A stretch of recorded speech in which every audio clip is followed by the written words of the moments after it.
بسم اللہ الرحمن الرحیم۔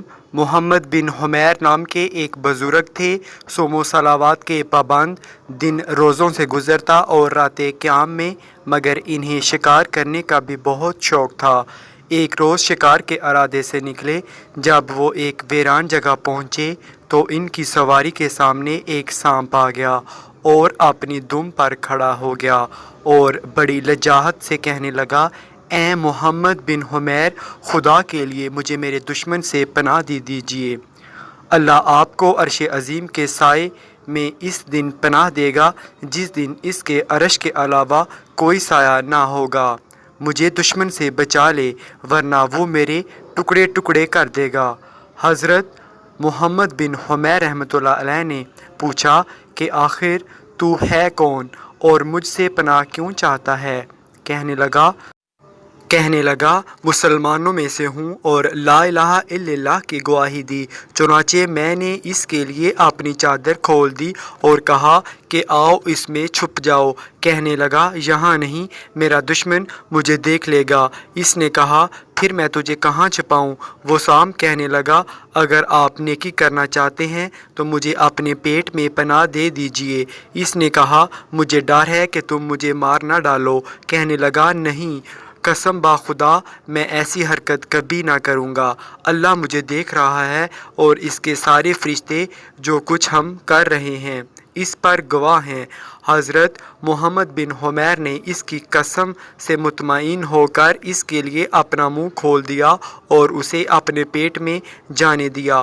کچھ دیر کے بعد ایک نوجوان آیا جس نے ایک تیز تلوار اپنے کندھے پر لٹکائی ہوئی تھی۔ اس نے آتے ہی کہا اے شیخ، کیا آپ نے ایک سانپ دیکھا ہے؟ آپ نے فرمایا میں نے کسی سانپ کو نہیں دیکھا۔ نوجوان یہ بات سن کر وہاں سے چلا گیا۔ پھر اس نے نہیں کہنے کی وجہ سے 100 بار استغفار پڑھا کیونکہ اسے معلوم تھا کہ وہ کہاں ہے۔ اس کے جاتے ہی سانپ نے اپنا منہ نکالا اور پوچھا کیا میرا دشمن جا چکا ہے؟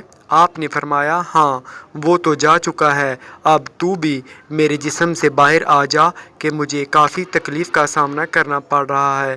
یہ سن کر وہ مکار سانپ کہنے لگا اب تو میں آپ کے جسم سے باہر نہیں آؤں گا، اب آپ کے لیے 2 ہی راستے ہیں، یا تو میں آپ کو زہر سے ہلاک کر دوں گا یا تیرے دل میں سوراخ کر دوں گا۔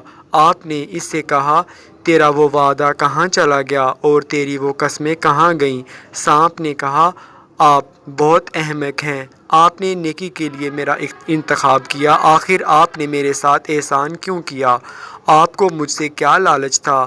آپ نے فرمایا میں نے صرف رضا الہی کے لیے تیرے ساتھ نیکی کی، اگر تو مجھے مارنا ہی چاہتا ہے تو مجھے پہاڑ پر جانے دے تاکہ میں وہیں رہ کر اپنی جان دے دوں۔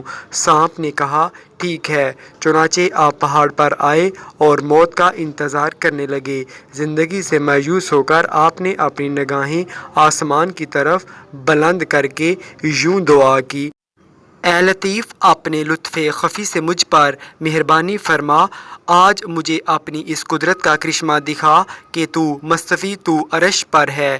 خداوند مجھے اس سانپ سے نجات عطا فرما۔ ابھی دعا ختم بھی نہ ہوئی تھی کہ اچانک وہاں خوشبوؤں میں بسا ہوا ایک نوجوان نظر آیا جس کا چہرہ 14ویں کے چاند کی طرح روشن تھا۔ اس نے کہا اے شیخ، آپ یہاں زندگی سے مایوس ہو کر موت کا انتظار کیوں کر رہے ہیں؟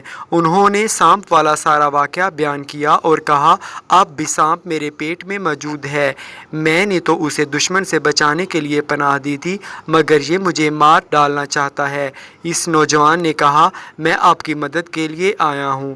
پھر اس نے اپنی چادر سے ایک بوٹی نکال لی اور آپ کو کھلائی۔ جیسے ہی آپ نے وہ بوٹی کھائی تو آپ کا چہرہ متغیر ہو گیا اور آپ کپ کپانے لگے۔